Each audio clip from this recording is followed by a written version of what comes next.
The restaurant was perfect, at least it looked perfect. White linen tablecloths glowed under golden chandeliers, violins hummed softly from the corner, and waiters moved with quiet grace as though choreographed for a play. For anyone watching, James and Melissa Miller were the picture of elegance, a wealthy couple celebrating 15 years of marriage. But behind the practiced smiles and expensive outfits was a truth Melissa had rehearsed for months, one that would finally spill tonight. She waited until the second glass of champagne was poured, until James leaned back with that calm expression that always irritated her. Then she dropped the blade. "You disgust me since our first night," she said, voice ringing clear across the polished marble floor. The sentence hung in the air like smoke.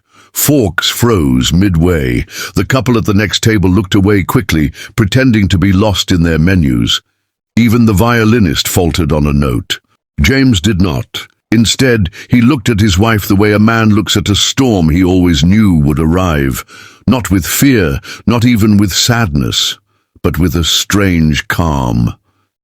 He raised his glass toward hers, the delicate crystal chiming softly as though in toast. "Happy anniversary to you too, darling," he murmured. Melissa's eyes narrowed. She wanted him broken, humiliated, destroyed in front of all these strangers. She had expected shock, maybe rage. Instead, she was met with serenity.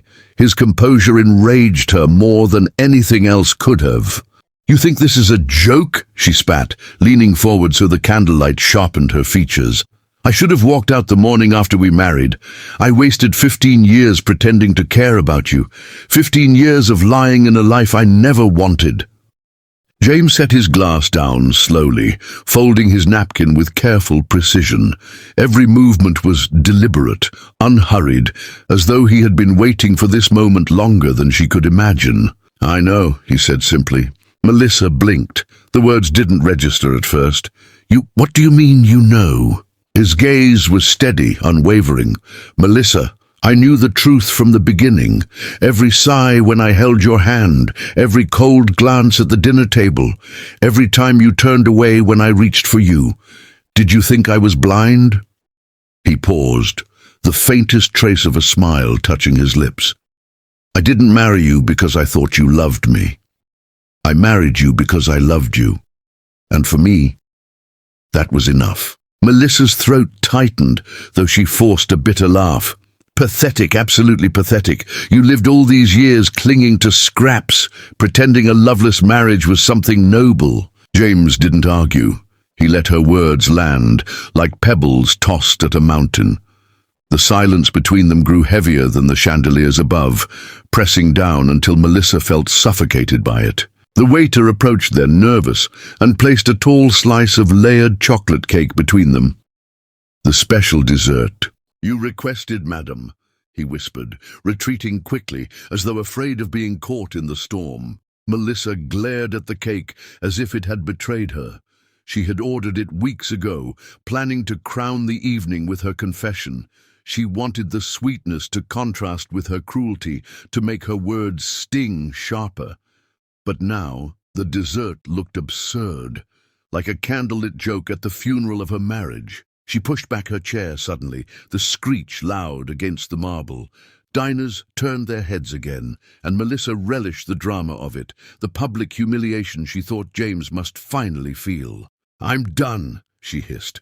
"This will be the last night we ever spend together. Tomorrow I'll make sure of it." James rose too, but without haste. He placed one hand on the back of his chair, his calmness so unshakable it was unnerving. His eyes, usually warm, now carried something sharper, something final. "You're right," he said, voice steady as stone. "This will be our last anniversary, but not for the reasons you think." From the inside pocket of his jacket, he pulled a thick envelope and placed it gently on the table, beside the untouched cake. Melissa's eyes flicked to it, recognizing his handwriting scrawled across the front. Then, without another word, James turned and walked away. His footsteps echoed across the restaurant floor, each one steady, unbroken, until the doors closed behind him. Melissa's breath came fast, shallow. Her fingers twitched toward the envelope, the weight of it pulling at her chest like a magnet. Inside, she knew, was something that would change everything. Melissa's hands trembled as she tore open the envelope James had left behind. Her fury had followed her out of the restaurant, boiling inside her as she stormed home, her heels clattering on the marble of their mansion like gavel strikes. The first page was exactly what she expected. Divorce papers. His signature was bold, final, resolute. For a fleeting moment, satisfaction curled in her chest. She had wanted this confrontation to break him, and she believed it had. He had signed away their marriage.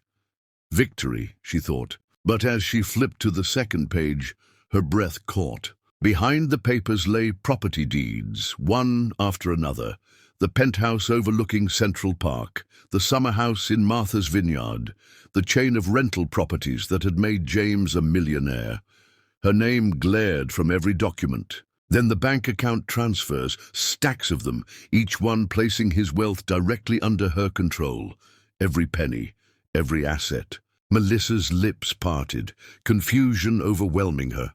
And then came the note, handwritten in James's neat script, the one she had seen on birthday cards, grocery lists, and love letters long ago. Melissa, I knew you never loved me, but love to me was never about possession. It was about giving. For 15 years I gave you loyalty, patience, and comfort. Tonight you gave me honesty at last. Here is my final gift, freedom, wealth, and the life you always wanted. Consider this my anniversary present. Thank you for teaching me the hardest lesson of love. Sometimes the truest strength is letting go. James. Melissa's eyes burned as she read it again and again. His words weren't filled with bitterness. There were no insults, no desperate pleas, no accusations. Only acceptance, only calm, only power, the kind she had never imagined he possessed. For 15 years, she had mocked him for being simple, for tolerating her cruelty, for never raising his voice. She thought him weak, spineless. But as she sat clutching the papers, she realized the truth. James had always been stronger than her because he could love without demanding anything in return. Now he had walked away, not with anger but with dignity. And that dignity was the one thing she could never buy, never inherit, never own. The weeks that followed blurred together.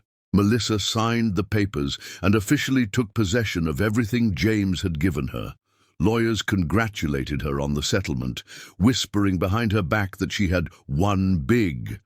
Friends praised her for her fresh start. On the surface, she was triumphant. But in the quiet moments, triumph curdled into emptiness. The penthouse felt colder than ever, its marble halls echoing with silence. The vineyard summer home, once alive with James's laughter when he grilled fish on the porch, now seemed like a mausoleum. The empire of properties she had mocked him for managing became a burden she neither understood nor wanted. She had wealth beyond measure, but no peace, no warmth, no smile waiting across the dinner table. At night, she would lie awake in the king-sized bed, her hand instinctively reaching for the space James used to fill. The sheets were cold. So was her heart. Rumors swirled, but no one knew where James had gone. Some said he had retired to a small coastal town where he spent mornings fishing and afternoons reading under the sun. Others whispered he had started a foundation, pouring his fortune into schools, hospitals, and shelters.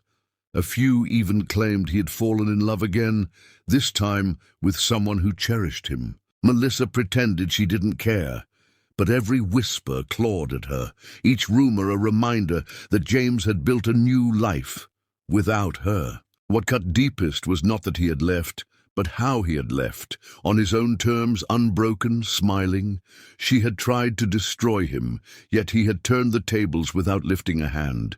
He had walked away, gifting her the very chains she had always thought were treasures. She had her wealth, but he had his freedom. And freedom, she realized too late, was priceless. On what would have been their 16th anniversary, Melissa returned to the same restaurant. She told herself it was habit, tradition, maybe even closure. But the truth was simpler. She wanted to feel close to him, even if only by retracing the steps of their last evening together. The waitstaff recognized her immediately. With hushed voices, they led her to the same table, polished to perfection, as though waiting for her return. The chandeliers glowed, violins played, but none of it brought comfort. When dessert came, the waiter placed the same layered chocolate cake before her. He hesitated, then said softly, "Your husband ordered this every year, even the years you didn't come with him." Melissa's throat closed. She stared at the cake, the glossy layers, the candle flickering weakly at its center. The empty chair across from her felt like an accusation, a mirror of all she had lost. For the first time in her life, she whispered into the silence, not at James, but the words cracked as they left her lips. She had once spoken them to wound another, but tonight they carved into her own soul. Her reflection shimmered in the wineglass, distorted and lonely. It offered no forgiveness, only truth. Melissa lowered her fork, untouched cake before her, and let tears fall silently in the crowded room. She had everything she thought she wanted: power, wealth, freedom. But she would have traded it all in that moment for the one thing she had thrown away: a man who loved her unconditionally, who smiled even when she despised him, who left not broken, but whole. In America, a land that often confuses love with ambition, Melissa's tale is a warning. Chasing wealth without love is chasing shadows. James smiled because he understood something she never did. Real love is not possession, it is giving. And when giving is mocked, the strongest act is walking away with dignity. He gave her everything she thought she wanted, and in return, he kept the only thing she never valued until it was gone: his self-respect. Melissa was left with riches, James was left with peace, and in the end, only one of them was truly wealthy.